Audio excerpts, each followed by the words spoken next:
म्हज्या भयणीनो आनी भावनो, आयज आमी देवाचें उतर आयकलेलें आसा. कितें म्हणून तुमकां पटलेलें आसा, कितें म्हणून तुमकां बरें लागलेलें आसा. आमचे कडेन आमचें जिवीत जिवंक जायना. आमी जाणो, सगळें जाणो आमी, पूण ते भशेन आमच्यान जिवंक जायना. कित्याक लागून? कित्याक आमचे वस्तूंक आमच्यान जायना. ताका लागून आमकां कितें कसली गरज?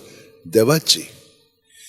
देवा सोबे हें सगळें घडटा. आनी जेन्ना आमी देवा सोबे रावता तेन्ना सोंपेपणी आमचें जिवीत जिवंक शकता. कित्याक जेजूनच सांगलां आमकां, सगळीं तुमी गोश्ट करतात आनी अजाच्या बारा खाला आसात ती म्हजीशी यात आनी हांव तुमकां समाधान दितलो, करतलो. म्हजें जू तुमचेर घेयात आनी म्हजे लागीं शिकात. हांव दुलोभ आनी ल्हानवीक काळजाचो. ही दुलोबाय आनी ल्हानवीकपण आमचे मदें आसत तर हे सगळें जेजू आमचे सवें घडोवन हाडटलो. हें आमी पयले स्वातेर मागण्यांतल्यान अणभवलेलें आसा. आनी तुमच्या जिवाक समाधान घडटलें. कित्याक म्हजें जू घेवंक सोंपें आनी व्हावूंक ओडू म्हजें अजें, हे परीन जेजून सांगलां. जेजू सोबें तर आमचें जिवीत आसत, कितलीं कठीण जावं तीं कामां आमच्यान करूंक जातलें. म्हळ्यार त्या मागण्यांत पर्यान बागेवन फ्रांसिसच्या वरन आपलें जिवीत चाललें. मोगाळ जेजू, उदार काळजाचो म्हाका कर. उदार काळीज तेच भाशेन आमी ताचे सोबे खालतिकायेन जिवंक जाय. कितली कठीण जावन ती तुजी सेवा, तिका खान मारूंक म्हाका घडोवन हाड. जोखमी जाल्यार हांव जावं, झुजूंक म्हाका आयतो कर. विसव मेळत ना मेळत, कसल्याय कामांक म्हाका सुटसुडीत कर. मजुरी मागिनासतना कोश्टी वार करूंक म्हाका उर्बेन भर. तुजी खुशी कोत्ता म्हूण जाण जावंक ही एकूच जावं दी म्हजी मजुरी. हे भाशेन हो मनोभव ताणें पत्करलो आनी ताचें जिवीत आपल्या पासत न्हय, ताचे खुशे पासत ताणें आपलें जिवीत सारलें. आनी जेजू ताचे सोबें वावुरतालो आनी आतां पर्यंत वावुरता.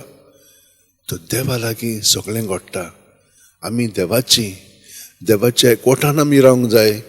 आनी देवान आमकां सांगलां कशे भाशेन रावंक जाय पळय तें, म्हजे सोबेर रिगून रावात आनी हांवूय तुमचे सोबेर रिगून रावता. हे मागणें आमी सदांच जियेता न्हय, तातूंत आमी आमचें जिवीत खोलायत रावंक जाय. तें ऑटोमॅटीक जायना.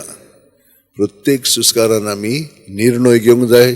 ताचे सोबें मोगान आमचें जिवीत सारूंक.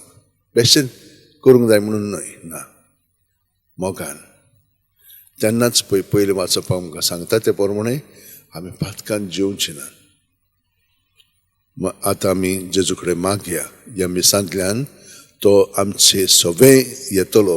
पूण हें आमचे सोबें येवंक तो ताणें आपलें जिवीत आमचे पासत वारोयल्लें आसा. ह्या मिस्तेरांत आमी भाग घेता. आनी मागीर तो पुनर्जीवन जेजू ह्या उण्या सोऱ्यांतल्यान ताचें जिवीत करून आमचे सोबें येता. आनी तो आमकां भितरल्यान सान घोटाय दिता. ताचें जिवीत जिवच्याक आमी आमचें जिवीत जियेना. आमचें जिवीत ताचे सोबें आसा आनी ते परी ताचें जिवीत आमी जियेता. देवाचें जिवीत हे परी आमी जियेता. आनी देवा कडेन कितें जायना म्हणून ना. तेन्नाच की ताची जू घेवंक सोंपें आनी व्हावूंक ओडू म्हजें अजें तें आमी अणभवतलें. सगळीं जाणां आमचे हात जोडया, दोळे बंद करया. प्रत्येक सुस्कारांत जेजून आमी बरोवन येता. पांयाची बोट आसत सदां तकले मेरेन जे म्हणून सुस्कार घेवया. जू म्हणून सुस्कार भायर सोडून ताच्या एकवटान आमी रावया.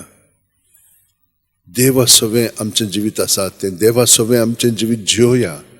आनी आमकां कांयच कठीण लागचें ना. सगळें तो आमचे सोबें करून घेता. ताका आमी सुहाकार करीत रावतले. आनी सर्गीचें राज आमचे सोबें आयलां म्हणून आमी ताका दिनवासीत रावतले आनी सगळ्या जाणांक दिनवासान दवरतले. आमेन.